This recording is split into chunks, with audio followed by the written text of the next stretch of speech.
Pisces. Welcome and welcome back to Heretic Owl Tarot. So we're talking about September, which is crazy, isn't it? Oh my gosh. Quick self-plug. I am offering personal readings now. You can find those on my website, and you can find my website in the description below. There's a couple different options on there, but I just wanted to let you know that those are available. I would love to work with you one-on-one. Definitely going to take some getting used to be sure to announce that, you know, it's kind of uncomfortable, but we're stepping outside of our comfort box, right? It's 2022. Hello. Not for much longer. So anyway, let's talk about you. I'm looking for a message for Pisces for, I almost said March. That's weird. I mean, March is Pisces, right? Like the beginning of March. Anyway, we're looking for a message for Pisces for September. Just going to shuffle with a little more intention here. We'll get going. Whoop.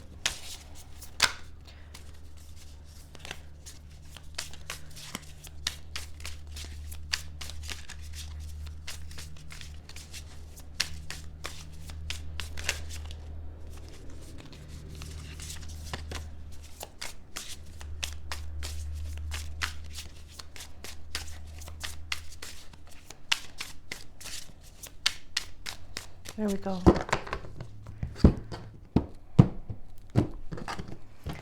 Okay. Let's see. We have the Seven of Pentacles, the Six of Swords, Eight of Swords, Nine of Swords, what in the sweet name of sin? Queen of Swords, and Temperance. Ooh, and then we have the Ace of Wands at the bottom of the deck. Huh.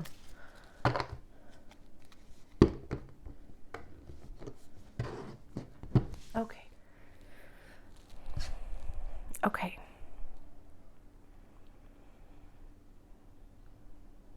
We have a lot of air energy out on the table here with all of these swords cards. So it's a lot of mental stuff going on here. And I just, my first impression is just, I'm like getting this feeling that,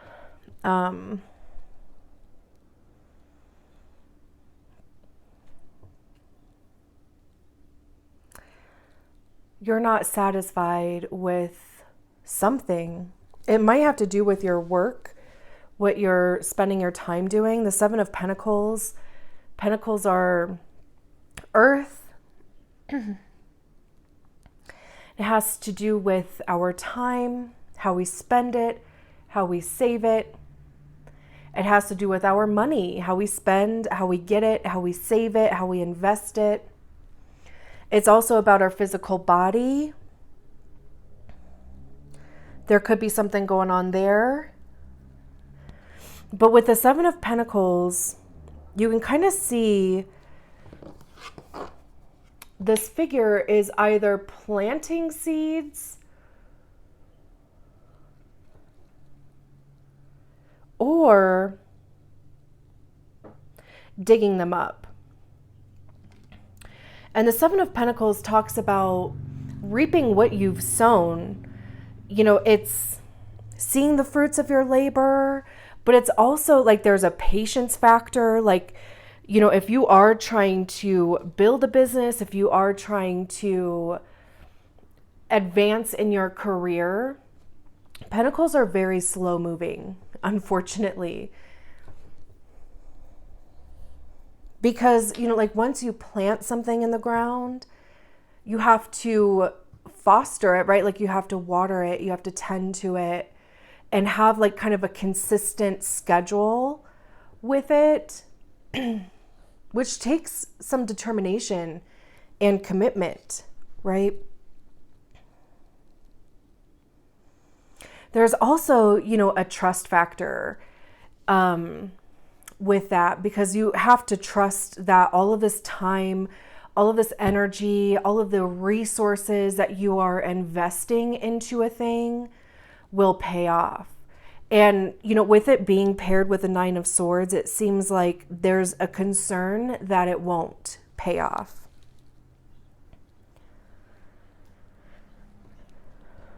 Because the Nine of Swords talks about anxiety, losing sleep at night, a little, overthinking.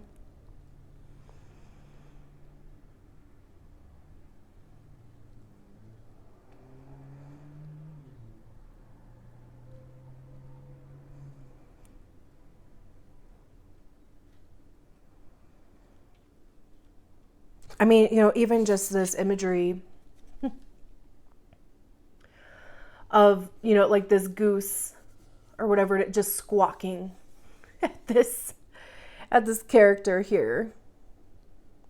That's what it looks like to me. It doesn't necessarily, I mean, it kind of also looks like they may be, about to take a bite out of that kid. But to me, like it looks like they're just like squawking at them. And that's just kind of like what the Nine of Swords is. It's like your thoughts, you cannot get them to calm down.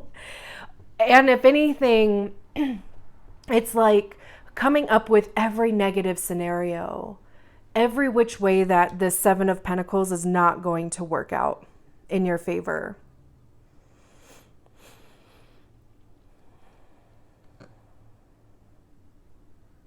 And that's, like most of us tend to go that route, right? Because we would much rather be prepared for rejection or for failure versus being prepared for, like success or whatever, because it's like, I can handle this thing being successful and being happy about it. But I need to figure out like all of the ways that it cannot be successful, so I can almost, like deal with those emotions before it actually happens. So I'm not like blindsided, right?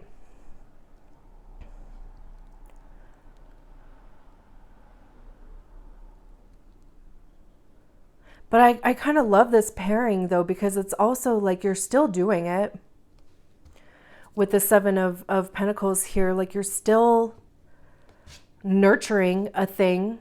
I mean, and again, like this could be your physical body. There could be something going on health-wise that maybe is starting to cause some concern, or maybe you haven't quite gotten the answers to it yet, but you're still, doing your best to try to take care of your health with the information that you do have. And we have the Six of Swords here, which is interesting because there's literally this bridge here. And there's two butterflies going over it. And it's like right between the Seven of Pentacles and the Eight of Swords.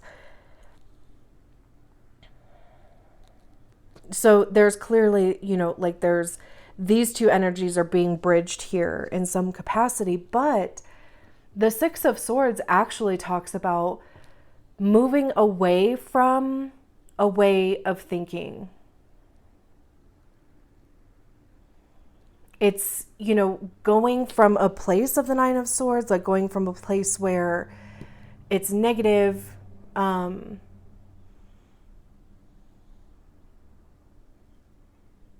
don't know, my mind went totally blank. So it could even be that, like clearing out any of the gunk in there. And, butterflies symbolize transformation. And I love that there are two butterflies on here. So there could be somebody around you that could even maybe help you ease some of this mental stuff and just, kind of give you a little bit more information that will make you feel a little better about what you're doing.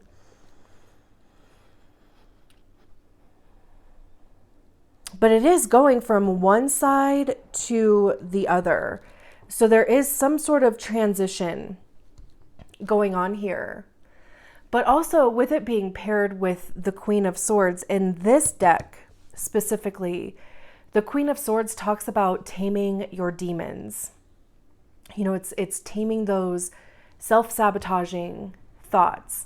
And I love too how these two cards are next to each other, because, you know, we have the squawking here and the Queen of Swords has the mouth tied there. So it's kind of like, I know that the Ten of Swords isn't out here, but it has this feeling of you've literally already thought about everything there is to think about. Like, you've already conceptualized every scenario that could possibly happen. And it's kind of like, just accept that and just let it unfold, basically.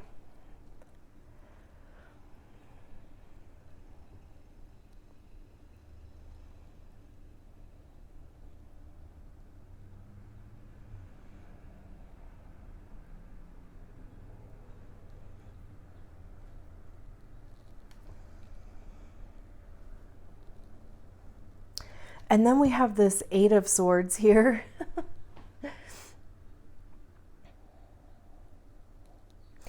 They're a little bit of the same-ish kind of energy. The Eight of Swords is when we keep ourselves in a state of anxiety and doubt. There's, you know, fear wrapped in this. Feeling trapped or feeling imprisoned to a certain degree. But the lesson with this is that we could make a decision to change our perspective. Like, literally get up and walk away from these swords. And it's interesting, like these cards.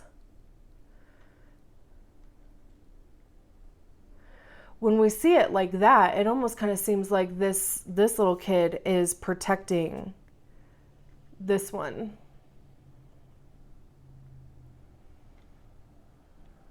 So it definitely is a defense mechanism, right? It's like, you know, we all learned how to cope with the prospect of disappointment in almost the same way. It's like, you know, overthinking. It's the self-sabotage type energy.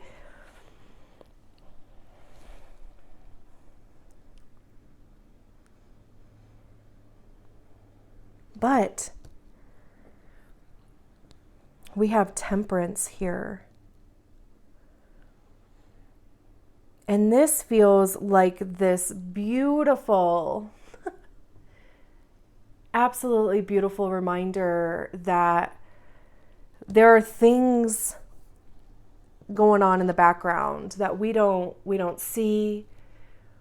We might like semi feel a little bit, and that's even where, you know, some of this anxiety is coming from, because we feel, maybe not consciously, but in our subconscious, in our body, we can feel things shifting. Temperance is a card of Sagittarius, so there could be a Sagittarius around you, but I love how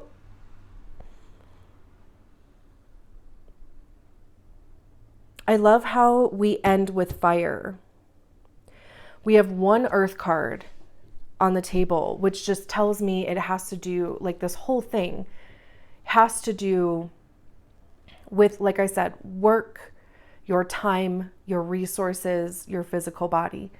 And then the mental gymnastics that is going on surrounding this situation. And then we end with Temperance, which is fire. We have the Ace of Wands at the bottom of the deck, which is also fire. And Temperance is about alchemy. It's, we can see it in this card, how the energies are swirling around here. And then there's this figure here that's just kind of surrendering to what's going on around them, right? And I always think about tempering chocolate, because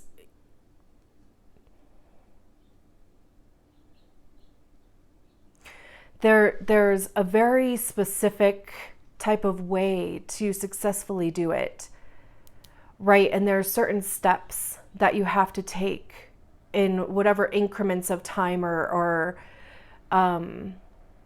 consistency of the chocolate, right? But if you try to speed through it, if you skip steps, you just have to go right back to the beginning because it's ruined. There's no way to save it. And so Temperance reminds us that, for one, patience. We were talking about patience with the Seven of Pentacles.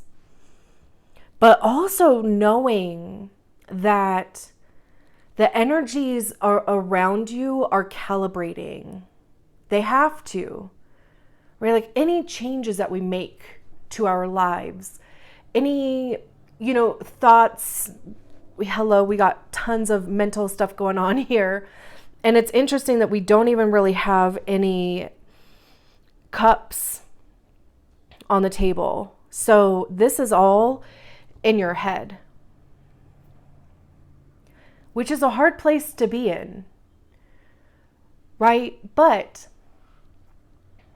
it's just, knowing that when we make changes, when we make decisions, it shifts things, a little bit or a lot.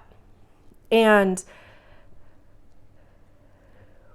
we just need to almost kind of like give the energy time to catch up. Like give the thing time to, like I said, like recalibrate. Move some things around for you so that it can expand and open doors for you. And I love that we have this Ace of Wands at the bottom of the deck, because this is that spark. This is the spark of desire. This is a new passion. This is even creativity here.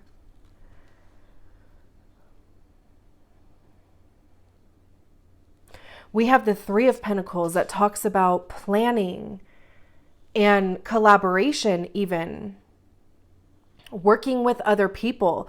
But, we have this one guy that's building a wall here. So it's literally,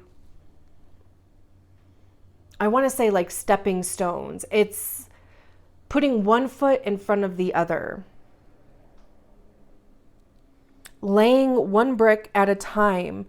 And, then all of a sudden a whole wall is erected. We have the Six of Wands, which talks about success.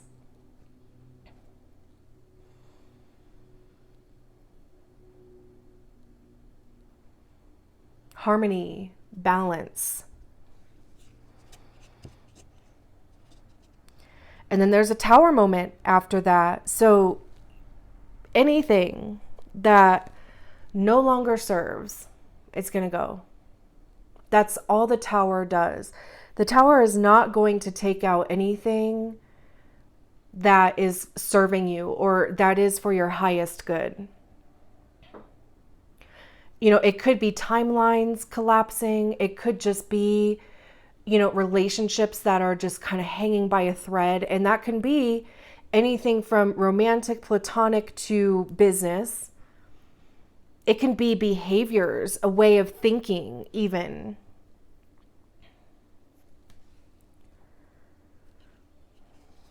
We have the Three of Cups. There's the first Cups card. Celebration. Again, even working with other people. With the Three of Pentacles here, it's kind of like, the right people would show up. We have even the Three of Wands after that, which is interesting.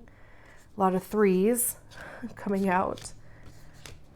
Or I should say, they're not like coming out, but showing up under the bottom of the deck. I love that the Magician is here because I shuffled the deck prior to starting your reading to see who to do next. And this card actually came out. This is a card of Neptune. Neptune is associated to Pisces. And you might feel a little bit like this little figure here. Again, in limbo.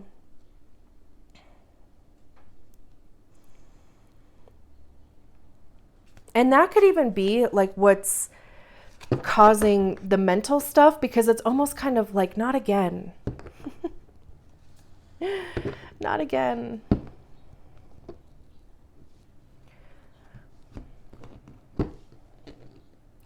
But also, I feel like this isn't like necessarily being done to you. I feel like this is something that you have kind of actively walked into. So like I said, you could be trying to build a business, or expand your business. You could be trying to advance in your career, right? But it's definitely, it's a direction that you yourself have been heading in. And this mental stuff is just kind of like all that gunk that comes along with making changes. The doubt, the fear, the uncertainty, especially. But, just know that things are coming together. They will come together, absolutely. And, this reinvigoration here, feeling alive. I love that. I'm going to leave it there. Thank you so much for allowing me to read your cards. I'll talk to you soon. Bye.